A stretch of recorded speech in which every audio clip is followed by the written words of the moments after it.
बिहार के बांकीपुर उपचुनाव जो है प्रशांत किशोर जीत चुके हैं। इसमें भारतीय जनता पार्टी को एक झटका लगा है, लेकिन उसके साथ जो है बिहार के नेता प्रतिपक्ष आरजेडी नेता तेजस्वी यादव को भी झटका लगा है।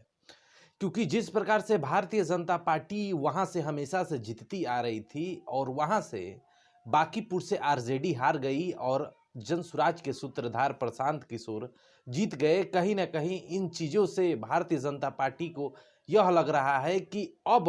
जनसुराज के सूत्रधार प्रशांत किशोर और जनसुराज पार्टी को एक सबसे बड़ा प्लस पॉइंट मिल गया है राजनीति में आगे बढ़ने का। और वही बात करें नेता प्रतिपक्ष तेजस्वी यादव आरजेडी की कि जिस प्रकार से 2025 में बिहार विधानसभा का चुनाव रहा और मात्र 25 सीटों पे आरजेडी सिमट कर रह गई। अब आने वाले बिहार विधानसभा चुनाव में आरजेडी नेता प्रतिपक्ष तेजस्वी यादव की स्थिति क्या होगी, यह बात जो है बिहार की जनता भली भांति अब जान रही है और नेता प्रतिपक्ष तेजस्वी यादव भी समझ रहे होंगे। आपको बता दिया जाए कि 2025 में जब चुनाव था तब जनसुराज प्रशांत किशोर का 21 सीट नहीं निकला था और जिस प्रकार से आरजेडी हमेशा से अच्छा खासा सीट निकाल रही थी उस समय, और इस समय 2025 में जब चुनाव लड़ी तब आरजेडी 25 सीटों पर सिमट कर रह गई और भारतीय जनता पार्टी और जेडीयू अपनी सरकार जो है बिहार में अच्छे तरीकों से चला रहे हैं। जेडीयू अपनी सरकार चला रही है और भारतीय जनता पार्टी जो है अपनी सरकार एक साथ मिलकर चला रही है, लेकिन भारतीय जनता पार्टी की ही सरकार बिहार में है। जेडीयू जो है एक नाम मात्र के भारतीय जनता पार्टी से सटकर चल रही है। लेकिन आपको बता दिया जाए कि अगर भारतीय जनता पार्टी और जेडीयू को पीछे करके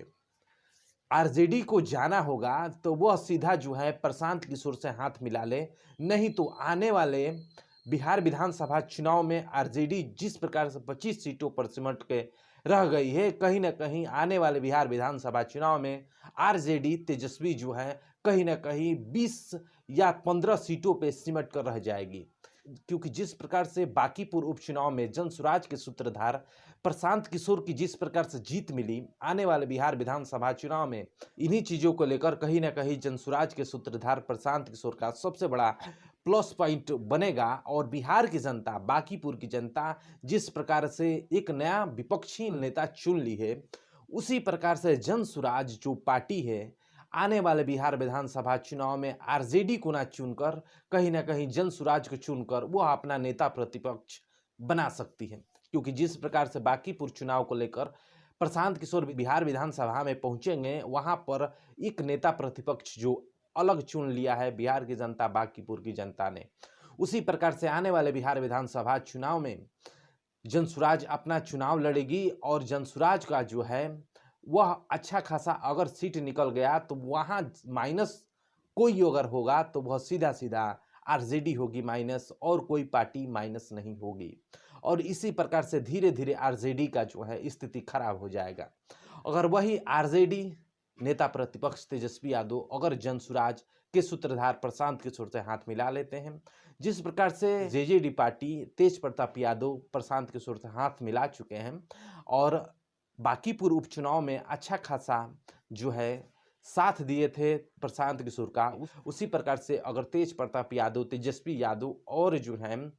प्रशांत किशोर एक साथ मिलकर रहते हैं तो आने वाले बिहार विधानसभा चुनाव में भारतीय जनता पार्टी को परास्त करने का एक सबसे बड़ा प्लस पॉइंट होगा अगर नेता प्रतिपक्ष तेजस्वी यादव हाथ मिला लेते हैं तो।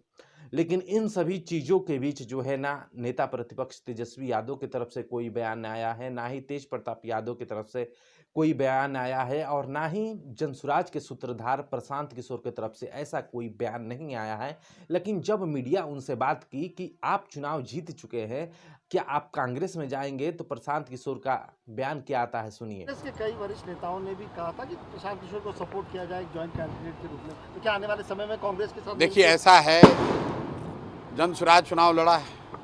और जनसुराज के साथ समाज का हर वर्ग, हर तबका, हर विचारधारा के लोग, हर दल के लोग चुनाव लड़ने में मदद किए हैं। सबने ये कहा था कि प्रशांत जी अगर आप लड़िएगा तो लोग जाति, धर्म, दल और नेताओं की प्रति प्रतिबद्धता को छोड़कर ऊपर उठकर वोट देंगे, वरना 28 दिन में, ये 2 जुलाई को चुनाव की घोषणा हुई है, 28 दिन में भाजपा का 30 साल का किला इतनी आसानी से नहीं ढह सकता था। ये दिखाता है कि हर वर्ग के लोगों ने, चाहे वो किसी भी जाति के हों, किसी धर्म के हों, किसी दल के हों, किसी नेता को मानते हों, सब ने इस बात पर एकजुट होकर वोट दिया है कि नहीं, बिहार में नेतृत्व बेहतर व्यक्ति के हाथ में होना चाहिए। ये अपनी बातें कहते हुए प्रशांत किशोर कोई ऐसा बात नहीं कहे कि हम कांग्रेस ज्वाइन करेंगे, लेकिन जिस प्रकार से प्रशांत किशोर बांकीपुर उपचुनाव में जीते हैं, कहीं ना कहीं प्रशांत किशोर का यह सबसे बड़ा प्लस पॉइंट है आने वाले बिहार विधानसभा चुनाव में। और सबसे बड़ा माइनस जो है आरजेडी नेता प्रतिपक्ष तेजस्वी यादव का। और वही प्लस पॉइंट अब धीरे धीरे जनसुराज के सूत्रधार प्रशांत किशोर का होता जाएगा, क्योंकि आरजेडी जिस प्रकार से 25 सीट लाई, आने वाले बिहार विधानसभा चुनाव में आरजेडी की हाल खराब होने वाली है। अगर तेज प्रताप यादव, तेजस्वी यादव और प्रशांत किशोर एक साथ मिलकर बिहार में चुनाव लड़ते हैं, तो आने वाले बिहार विधानसभा चुनाव में जो है भारतीय जनता पार्टी और जेडीयू को पीछा करने में एक अच्छा प्लस पॉइंट होगा। लेकिन नेता प्रतिपक्ष तेजस्वी यादव इन चीज़ों पे कोई बयान नहीं दे रहे हैं। तेज प्रताप यादव जो हैं जनसुराज को सपोर्ट कर चुके हैं, लेकिन अगर सरकार बनाना होगा तो इन तीनों को एक साथ मिलना होगा, नहीं तो भारतीय जनता पार्टी और जेडीयू को परास्त करना एक अलग बात हो सकती है आने वाले बिहार विधानसभा चुनाव में। फिलहाल अभी जिस प्रकार से बांकीपुर उपचुनाव में प्रशांत किशोर की जिस प्रकार से जीत मिली नीति नवीन के गढ़ में, कहीं ना कहीं यह प्रशांत किशोर के लिए सबसे बड़ा प्लस पॉइंट है और जनसुराज के लिए सबसे बड़ा प्लस पॉइंट है कि अगर अकेले चुनाव भी लड़ती है आने वाले बिहार विधानसभा चुनाव में, तो एक अच्छा भूमिका रहेगा आने वाले चुनाव में जनसुराज का। और जो भूमिका जनसुराज का अच्छा होगा तो वहीं आरजेडी का जो है माइनस मार्किंग जाएगा, और वहीं तेज प्रताप यादव साथ में है। तो इन सभी चीज़ों से यह साफ साफ दिख रहा है कि कहीं ना कहीं इन सभी चीज़ों से नेता प्रतिपक्ष तेजस्वी यादव का ही नुकसान है, ना तो भारतीय जनता पार्टी का नुकसान है और ना ही जेडीयू का इसमें नुकसान है। सीधा जो है आरजेडी का नुकसान है और आरजेडी पार्टी को नुकसान है। फिलहाल इन सभी विषयों पे आपकी क्या राय है कि क्या तेज प्रताप यादव, तेजस्वी यादव और प्रशांत किशोर एक साथ मिलकर अगर चुनाव लड़ते हैं तो क्या बिहार के लिए एक अच्छा प्लस पॉइंट हो पाएगा? अपनी राय हमें जरूर साझा करें और ऐसे ही न्यूज, जैसे ही वीडियो के लिए हमारे चैनल को सब्सक्राइब जरूर करिए। अगले टॉपिक पर फिर आपसे मिलते हैं, तब तक के लिए धन्यवाद। जय हिंद, जय बिहार।